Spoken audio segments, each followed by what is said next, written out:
제가 봤을 때는 그렇습니다. 네. 강경화 후보자가 사실 오늘 뭐라고 이야기를 했냐면 자신은 여성으로서 천장을 깨고 이 자리까지 왔다. 이 이야기가 상당히 또 이 정말 지켜보는 국민들에게 또 하나의 또 이 아주 매력적인 요소로 하나 양향자 스토리가 또. 예, 그렇죠. 사실 제가 이 강경화 후보자를 한 98년도로 제가 기억이 되는데 그때 외교부 계실 때 같이 사석에 식사를 한 적이 있었어요.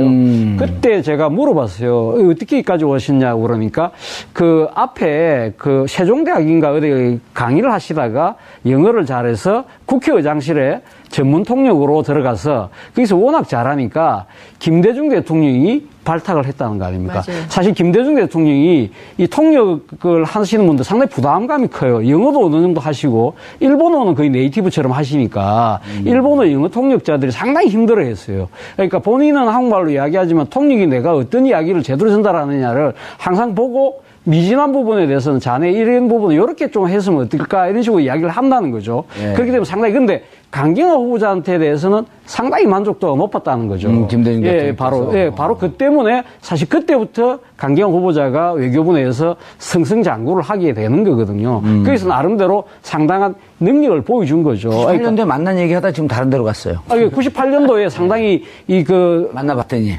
만나서 그때 말씀하신 걸 들어보고 그 뒤에 승승장구하는 걸 보면서 제가 그 생각을 했죠. 아, 저분의 역량이 이제 상당히 그 세상에 알아주는 것 같다.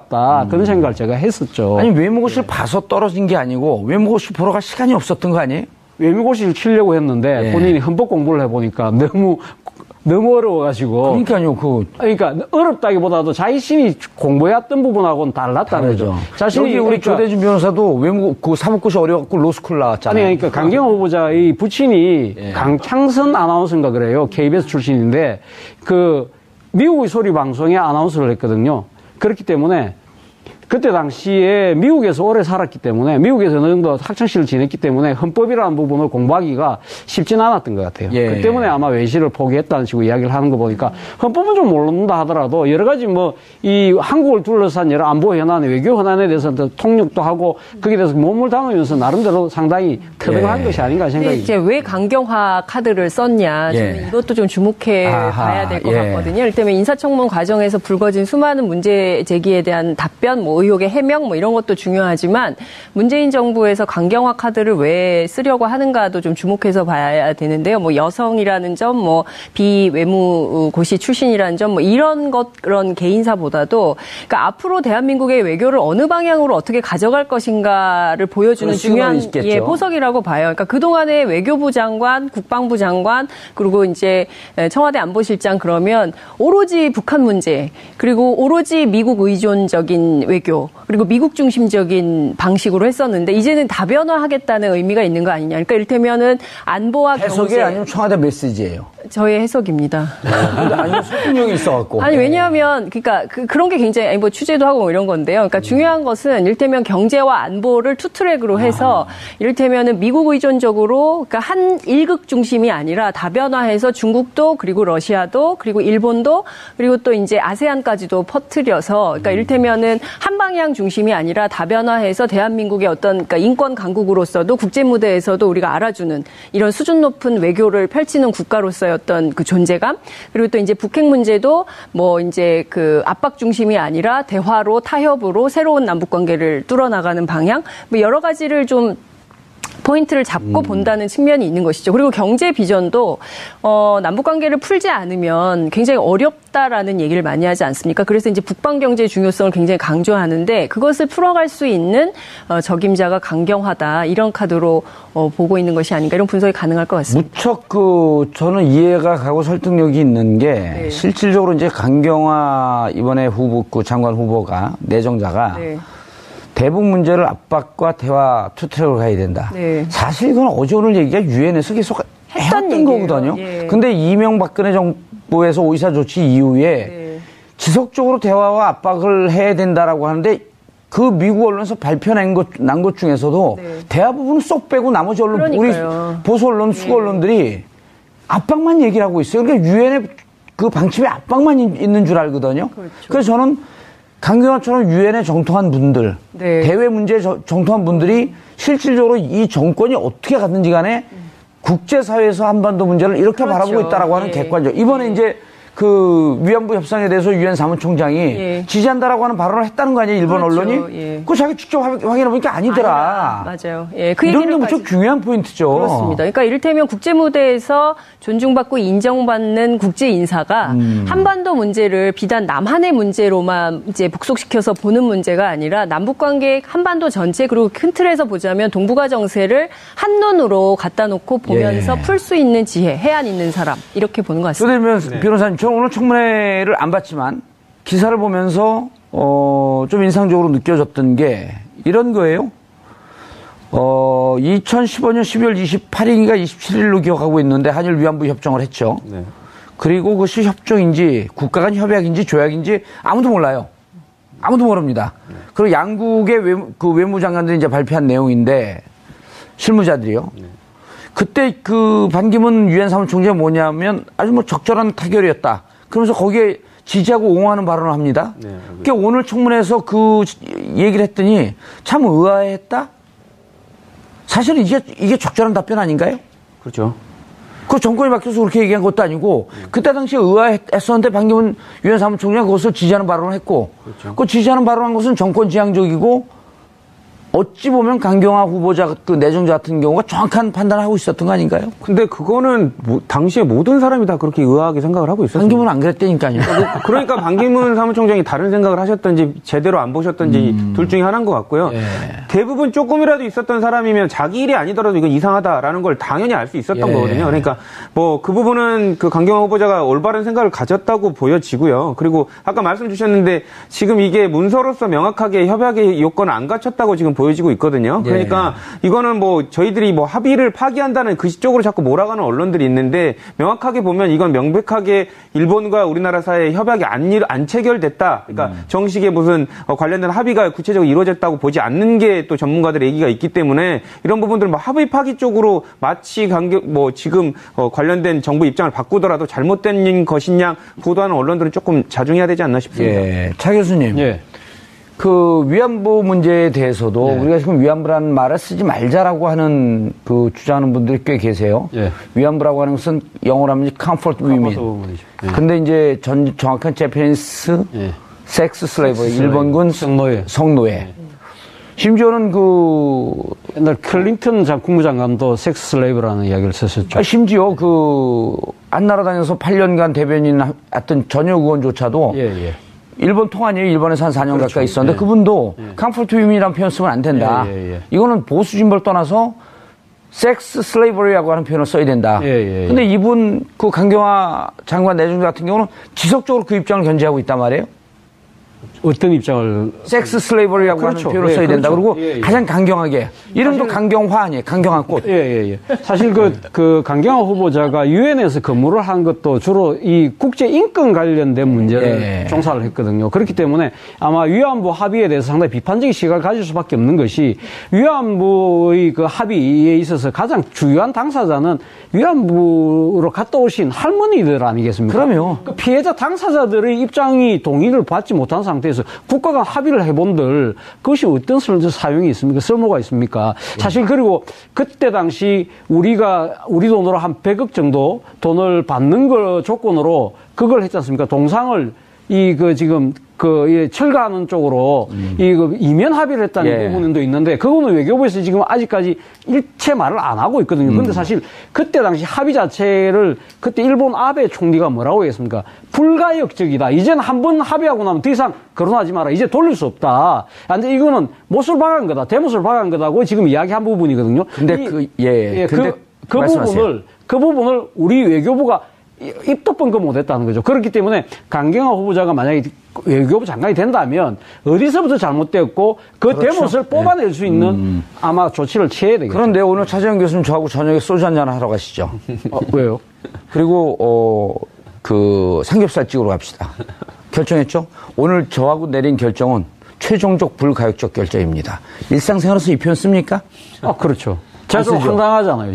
최종적입니다. 이 결정은. 불가역적입니다. 이 말 자체가 일본말이란 얘기예요. 그렇죠. 근데 문제는 그런 이야기를 들은 한국의 우리가 외교부. 그러니까 나아갔으면 그때 당시 박근혜 대통령 이야기 안 했잖아요. 예. 거기에 대해서 가타부타 말할 없이 그냥 뭉개고 넘어갔다는 부분이 그게 문제라는 그리고 거죠. 강경화 외교부 장관이 되게 되면 바로 그 부분부터 그렇죠. 손을 봐야 된다. 네. 최종적 불가역적이라는 게 일본 표현이라는 거 처음 들었죠. 네. 예, 기자가 그런 거 아셔야죠. 죄송합니다. 하야하시겠어요? 네, 하야해야 될 것 같아요. 아니면 우리가 문어체로는 최종적이라는 표현을 씁니다. 근데 문어체로도 불가역적이라는 표현은 우리말에는 없어요. 네. 근데 일상적으로 야 오늘 최종 결정한 거야? 네. 라는 표현은 있었지만 최종적 결정이라는 표현은 없어요. 문어에서는. 그렇죠. 구어에서는. 말이 없죠. 구어에서는. 예, 예. 그 말 자체가 일본 애들이 요구한 그 주장을 그대로 받아들였다는 거예요. 듣고 보니까 상당히 설득력이 있네요. 소구력이 있죠? 네. 그리고 정정해야 될 거 하나 있는 것 같은데. 예, 정정해야 될 거예요. 예. 제가 아까 계속 물어봤잖아요. 그런데 이분들이 얼마나 끝까지 모른지 기다리고 있었던 거야.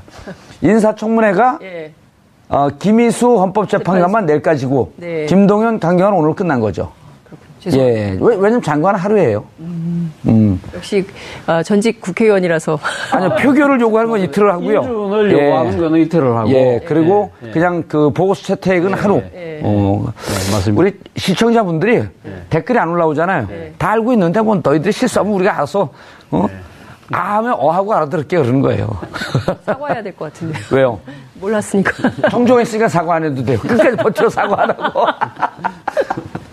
자, 김동연 그 장관은 별 할 얘기가 없나요? 아니죠. 김동연 장관도 사실 뭐 이야기할 부분이 있죠. 이 백경현 장관. 아까 했으니까 이제 이쪽에서 하겠죠. 아닙니다. 뭐, 말씀 주신 대로 대부분 흑수저의 뭐 전형이라고 뭐 보여질 정도로 지금 다른 부분에 있어서는 지적이 없었는데요. 병역 검사에 관련된 부분만 조금 이제 문제를 삼았던 것 같습니다. 왜 시력이 처음에는 이렇게 안 좋아졌다가 갑자기 또 좋아졌냐. 뭐 이 부분을 문제 삼는 것 같은데 어쨌든 그 당시에 뭐 병역 기피를 명목으로 이렇게 여러 가지 조치를 취할 수 있었던 상황이 아니었다라고 지금 해명을 하고 있고요. 딱히 이에 대해서 재반박을 할 만한 그 근거도 못 찾아내고 있거든요. 그렇기 때문에 관련된 당사자가 선의로 그렇게 얘기를 하면 좀 들어주는 것도 필요하지 않을까 하는 생각은 듭니다. 선의? 어서 많이 듣던 표현인데. 그 선의가 아니라. 아니, 충남의 선의? 차 교수님, 근데 이제 오늘 그 정책 얘기를 많이 했는데, 그 김동연 그 이제 그 경제부총리죠? 예. 그분은 일자리는 민간에서 만드는 거다. 그리고 중소기업과 벤처 중심으로 만드는 거다. 먼저 이런 얘기를 했어요. 대통령의 주장에 대해서 공공부문은 마중물 역할만 하는 것이다. 이렇게 얘기했고 대통령의 주장과 배치되는 건 아닌가요? 저는 뭐 꼭 배치된다고는 보지는 않습니다. 보지는 않고 본인도 그러니까 지금 공공부문 일자리를 통해서 가계 소득이 늘어나고 그 가계 소득을 통해서 대한민국 경제를 그러니까 선순환 구조로 만들어야 되겠다는 소위 말하는 소득주도 성장론에 대해서는 자신도 그러니까 오늘 동의를 한 거거든요. 그리고 사실 본인이 대통령의 그 국정 철학 중에 가장 중요한 것이 공공부문 일자리를 통해서 소득주도 성장을 하겠다는데 그걸 동의를 하지 못한다고 한다면 그러니까 자신이 지명을 받아들이면 안 되는 거죠. 아니죠. 동의하지 못하는데 적극 동의합니다. 이랬을 수도 있고. 동의는 안 하지만 적극 동의합니다.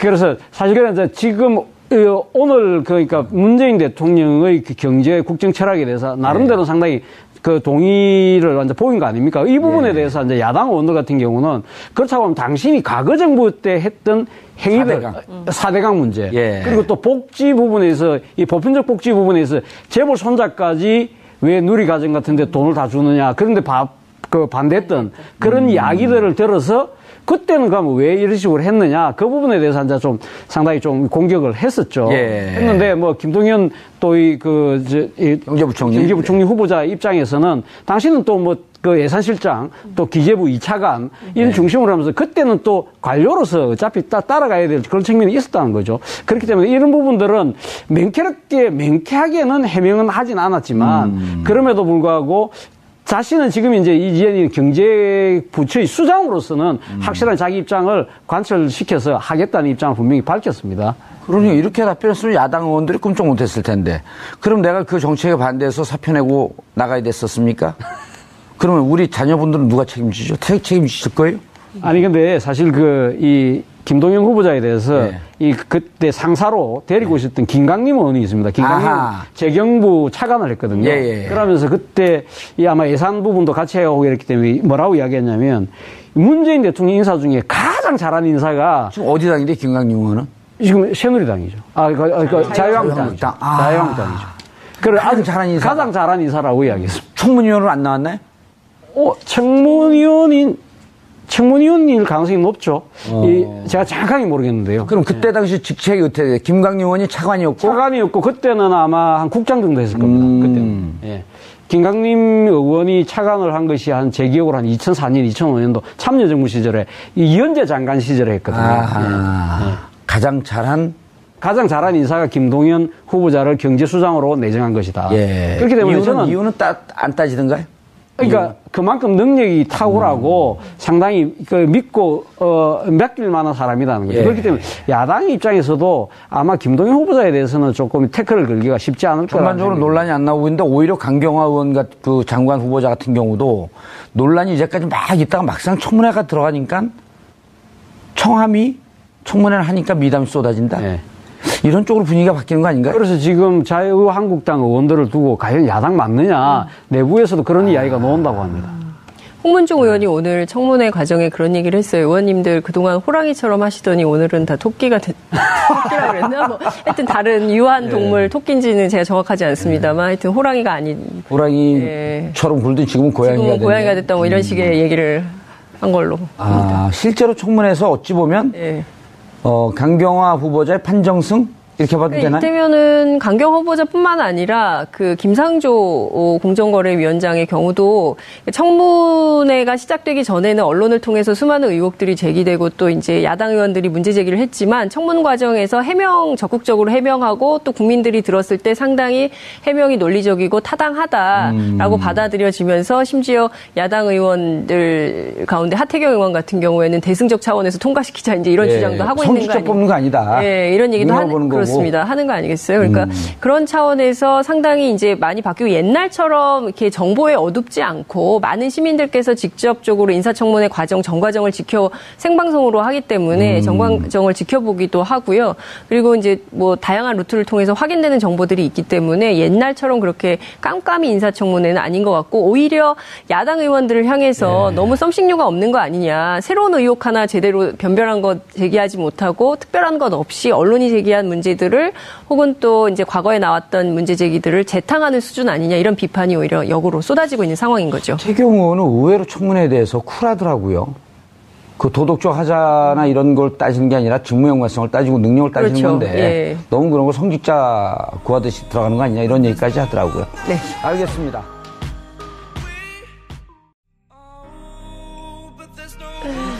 제가 봤을 때는 그렇습니다. 강경화 후보자가 사실 오늘 뭐라고 이야기를 했냐면 자신은 여성으로서 천장을 깨고 이 자리까지 왔다. 이 이야기가 상당히 또 이 청문회를 지켜보는 국민들에게 또 하나의 또 이 아주 매력적인 요소로 하나 양향자 스토리가 또. 그렇죠. 사실 제가 이 강경화 후보자를 한 98년도로 제가 기억이 되는데 그때 외교부 계실 때 같이 사석에 식사를 한 적이 있었어요. 그때 제가 물어봤어요. 어떻게까지 오셨냐고 그러니까 그 앞에 그 세종대학인가 어디 강의를 하시다가 영어를 잘해서 국회의장실에 전문 통역으로 들어가서 거기서 워낙 잘하니까 김대중 대통령이 발탁을 했다는 거 아닙니까? 맞아요. 사실 김대중 대통령이 이 통역을 하시는 분들 상당히 부담감이 커요. 영어도 어느 정도 하시고 일본어는 거의 네이티브처럼 하시니까 일본어 영어 통역자들이 상당히 힘들어했어요. 그러니까 본인은 한국말로 이야기하지만 통역이 내가 어떤 이야기를 제대로 전달하느냐를 항상 보고 미진한 부분에 대해서는 자네 이런 부분은 이렇게 좀 했으면 어떨까 이런 식으로 이야기를 한다는 거죠. 그렇기 때문에 상당히 근데 강경화 후보자한테 대해서는 상당히 만족도가 높았다는 거죠. 김대중 대통령. 바로 그 때문에 사실 그때부터 강경화 후보자가 외교부 내에서 승승장구를 하게 되는 거거든요. 그래서 나름대로 상당한 능력을 보여준 거죠. 98년도에 만난 얘기하다 지금 다른 데로 갔어요. 98년도에 상당히 만나봤더니. 만나서 그때 말씀하신 걸 들어보고 그 뒤에 승승장구하는 걸 보면서 제가 그 생각을 했죠. 저분의 역량이 이제 상당히 세상에 알아주는 것 같다.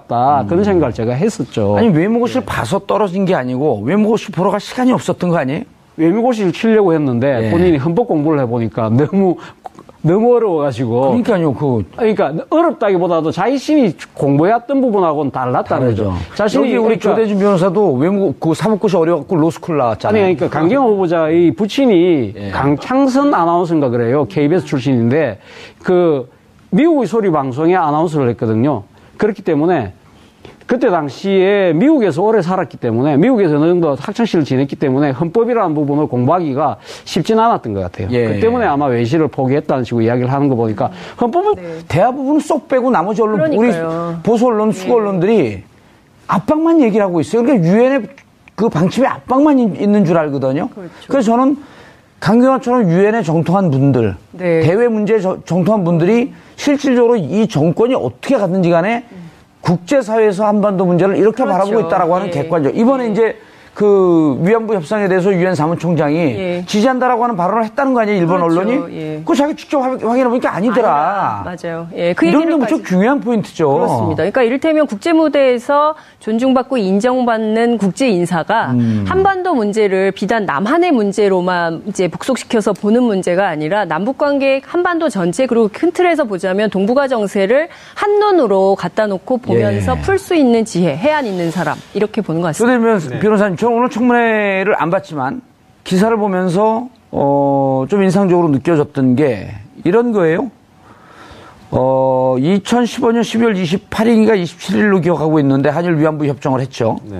그리고 그것이 협정인지 국가 간 협약인지 조약인지 아무도 몰라요. 이 아니라 다변화해서 중국도 그리고 러시아도 그리고 일본도 그리고 또 이제 아세안까지도 퍼뜨려서 그러니까 이를테면은 한 방향 중심이 아니라 다변화해서 대한민국의 어떤 그러니까 인권 강국으로서도 국제 무대에서도 우리가 알아주는 이런 수준 높은 외교를 펼치는 국가로서의 어떤 그 존재감 그리고 또 이제 북핵 문제도 뭐 이제 압박 중심이 아니라 대화로 타협으로 새로운 남북 관계를 뚫어나가는 방향 뭐 여러 가지를 좀 포인트를 잡고 본다는 측면이 있는 것이죠. 그리고 경제 비전도 남북 관계를 풀지 않으면 굉장히 어렵다라는 얘기를 많이 하지 않습니까? 그래서 이제 북방 경제의 중요성을 굉장히 강조하는데 그것을 풀어갈 수 있는 적임자가 강경하다 이런 카드로 보고 있는 것이 아닌가 이런 분석이 가능할 것 같습니다. 무척 저는 이해가 가고 설득력이 있는 게 실질적으로 이제 강경화 이번에 장관 후보가 내정자가 대북 문제를 압박과 대화 투트랙으로 가야 된다. 사실 이건 어제 오늘 얘기가 유엔에서 계속 해왔던 거거든요.